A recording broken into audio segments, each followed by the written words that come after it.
କଥା कहवा करेन्ट पड़े पढ़ी पारन आउ केते कथा अछि कुह कुह तुम गाँव में तुम पाठ पढ़िया बेले बेले असुविधा हो को समय असुविधा हो पचार वर्षा हेले वर्षा तुम दांडे छाई पड़ुछ कि घर तो पड़ुव वर्षा के असुविधा होती जीवा आसवा असुविधा हो स्कूल को ना किंतु सेटा गोटे असुविधा नहीं वर्षा तो हम वर्षा ना आमको खावा कौट मिल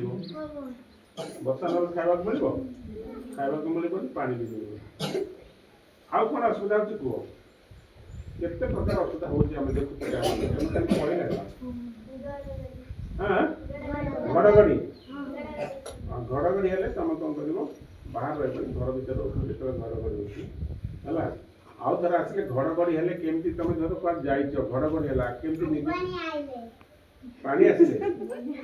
बन्या आसिले हाँ बन्या आसिले असुविधा होती आउ कौन असुविधा होती बहुत असुविधा होती गाँव में आमर केते पिला पाठ पढ़ा चाहूे गाँ लोक जो पढ़ी पारना कौन कौन सेमती तुम देखी कौन कौन कह अच्छा हाँ एवं मु कहूँ तुम हाँ कि नहीं कह हाँ कि नहीं उत्तर देवा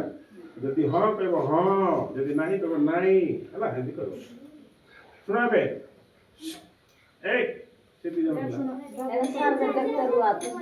शुण शुणव ना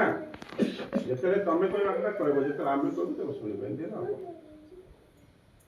गाँव रे माइक लगिले मु पाठ पढ़ी पारू नहीं हाँ ना नहीं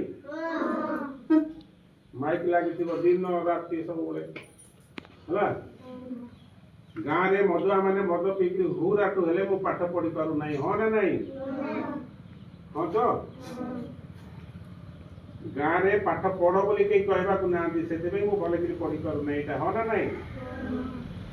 हाँ हाँ ना नहीं गाँ लोक मैंने तुम पढ़ कहीं बुलुच जाओ पाठ पढ़िया टाइम पढ़ उठू जाओ एमती किए कहते तुम बापा माँ छाड़ी अन्य लोक कहते ना बापा माँ तो कहते कि अन्य लोक गाँ लोक कहते कहीं स्कूल जाइनु जा जा टाइम जा एमती किए कहते ना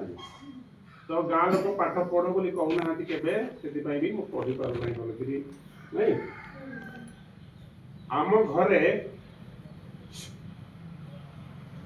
आम घरे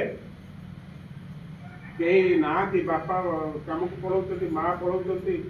आम घरे टे खावा पीवा असुविधा होती से पाठ पढ़ी पार नहीं हाँ ना नहीं हाँ आउ सेमती कौन असुविधा होती गाँव में गाँव हो तुम घर हो आम घरे बेसी जगह नहीं बसिक पाठ पढ़िया गोटे रूम अच्छी घरे से माँ रोसे कर छेली थी कुकुड़ा थी नहीं से भाई पाठ पढ़ुव से मोर जगह नमती होनी पाठ पढ़िया घर जगह अच्छी जी स्कूल घर जगह अच्छी बढ़िया खर्चा अच्छी तुम घर सीट अच्छी नहीं से असुविधा हो हाँ ना नहीं बुझिपार मो कथा से असुविधा हो घर जब जगह न अच्छा एवं तुम गोटे कथा कहीपर यहाँ तो स्कूल टाइम आसिक पढ़ुच आउ जो घरे पढ़ुच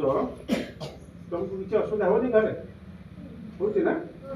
तुम घरे करेन्ट ना फैन न बसवा को जगह न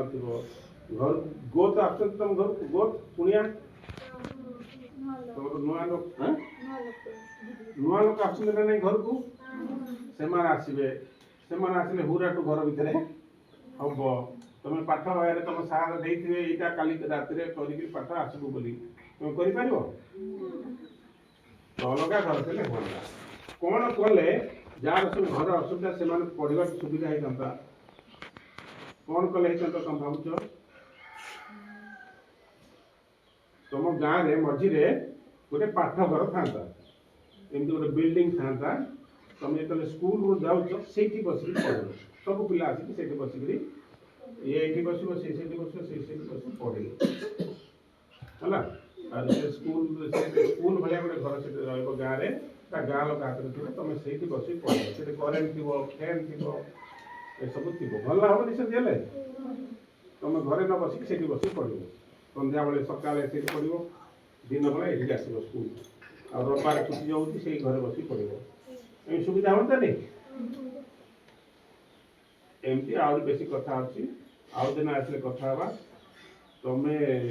ଏବେ ଟିକେ ଭାବିଦେବନି, ଆଉ ଥରେ ଆସିଲେ କଥା ହେଲେ ଫଟଫାଟ ସବୁ କହିବ।